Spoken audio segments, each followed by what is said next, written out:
வணக்கம் வணக்கம். ஸோ இன்றைக்கி நாங்கள் ஒரு டிஃப்ரெண்ட்டான லன்ச் போகிறோம். டிஃப்ரெண்ட்டான லன்ச்னால் இந்தியன் ரெஸ்டாரண்ட் தான், பட் ஒரு ஆஸ்திரேலியன் தாத்தா கூட போகிறோம். தாத்தானா எனக்கு தாத்தா இல்லைங்க, என் பொண்ணுக்கு அவர் தான் தாத்தா மாதிரி. அவருக்கு வந்து என்னோடய அப்பா வயசு இருக்கும் அப்படின்னு நினைக்கிறேன். ஸோ அவருக்கு இங்கே ஆஸ்திரேலியாவில் வந்துட்டு யாருக்காவது பர்த்டேனா நம்ம தான் அவங்களுக்கு ட்ரீட் கொடுக்கணும். ஸோ அந்த மாதிரி அவருக்கு பர்த்டே அப்படிங்கிறனா நான் அவருக்கு ட்ரீட் கொடுக்க போகிறேன். So he's more like family to us. என் கல்யாணத்துக்கு வந்திருக்காரு அண்ட் எங்கள் வீட்டில் வந்துட்டு ஒரு 3 months இந்தியாவில் ஸ்டே பண்ணியிருக்காரு. அவருக்கு இந்தியன் ஃபுட்னால் ரொம்ப பிடிக்கும். அதனால் அவருக்கு ட்ரீட் கொடுக்கறக்கு இந்தியன் ரெஸ்டாரண்ட்டே கூட்டிகிட்டு போகலாம் அப்படின்னு சொல்லிட்டு டிசைட் பண்ணியிருக்கோம். கொஞ்சம் தூரமாக தான் போகலான்னு நினச்சிட்ருக்கோம். எங்கே போகிறதுன்னு தெரியல. அவர் வந்ததுக்கப்புறம் தான் டிசைட் பண்ணோம். ஸோ அவர் வரத்துக்கு தான் இப்போ நான் வெயிட் பண்ணிகிட்ருக்கேன். Say hi. Hi. Hello. They're going to do this? No, just casual. Vanakkam. Let's go and have lunch now. செரிங்கோங் போகலாம், கயாமா போகலாம், பெரி போகலாம் டிசைட் பண்ணி கடைசியில் நௌரா அப்படிங்கிற ஒரு ஊருக்கு வந்திருக்கோம். அங்கே இருக்கிற ஒரு கடையில் அவருக்கு ஏதோ வாங்கணும் அப்படின்னு சொன்னார். சரின்னு அங்கேயே வந்து கோலிஸ் இந்தியன் ரெஸ்டாரண்ட் அப்படின்னு ஒரு ரெஸ்டாரண்ட் இருந்தது. இது விராட் கோலியோட ரெஸ்டாரண்ட்டான்லாம் எனக்கு தெரியாது, கோலின்னு இருந்துச்சு. சரி இந்தியன் ரெஸ்டாரண்ட் தான் அப்படின்னு சொல்லி டிசைட் பண்ணி போகிறோம். அப்படியே வழியில் இருக்கிற அவர் போன கடைகள்லாம் நானும் கூட போய் அப்படியே வேடிக்கை பார்த்துட்டு அப்படியே டைம் பாஸ் பண்ணிகிட்டு இருந்தேன். அவர் வாழ்க்கையில் தனியாக இருக்கிறனால அவருக்கு பேசுறதுக்கு ஒரு ஆள் கிடைச்சா போதும். பேசுவார் பேசிக்கிட்டே இருப்பார். நம்ம கூட இருந்து அப்படின்னு சொன்னால் மட்டும் போதும். Maybe later. I'm sort of used to a clean shave, but maybe later.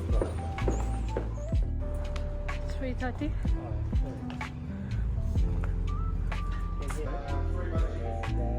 That's why I brought.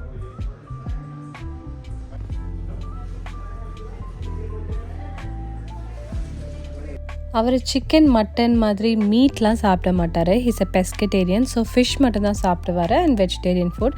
And அதுலேயும் ஹெல்த் கான்ஷியஸாக இருக்கிறனால இந்த டீப் ஃப்ரைடு ஃபுட்லாம் சாப்பிட மாட்டார். ஸோ ஸ்டார்டர்ஸில் டீப் ஃப்ரைடு இல்லாமல் ஒரு ஸ்டார்டரை கண்டுபிடிக்கணும் அப்படின்னு சொல்லி இந்த ஆலு டிக்கி சன்னா சாட் வாங்கினோம்.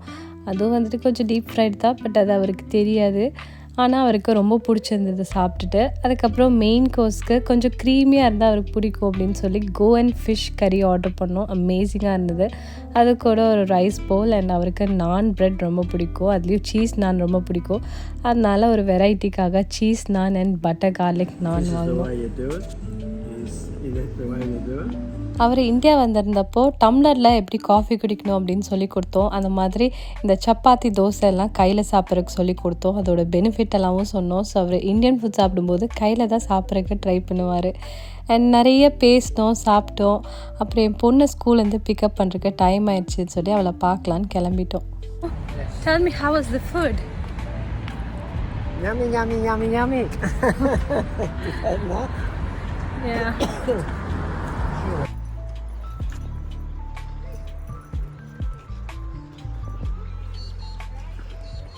எனக்கு பர்த்டே ஜூலையில் வந்தது. அப்போத்துலேருந்து என்னை மீட் பண்ணணும் அப்படின்னு சொல்லிட்டு இருந்தார். ஒன்று அவருக்கு உடம்பு சரியில்லாமல் இருந்துச்சு, இல்லாட்டி எனக்கு உடம்பு சரியில்லாமல் இருந்தது. இன்றைக்கி தான் நாங்கள் மீட்டே பண்ணுறோம். க்யூட்டாக ஒரு கிஃப்ட் வாங்கி வச்சுருக்கேன் அப்படின்னு சொல்லி இதை கொடுத்தாரு. ரொம்ப க்யூட்டாக இருந்தது இந்த டோனட் ஷேப் மக். அண்ட் அதுக்கு தனியாக ஒரு மேட்சிங்காக ஒரு பிளேட்டையும் கண்டுபிடிச்சி வாங்கியிருக்காரு. அண்ட் என் பொண்ணுக்கும் வந்து கலரிங் புக்ஸு, ஸ்கெட்சு, சாக்லேட்ஸ்னு அவளுக்கு வந்துட்டு நிறையா வாங்கிட்டு வந்து அவளையும் மீட் பண்ணிவிட்டு அப்படியே கிளம்பிட்டாரு.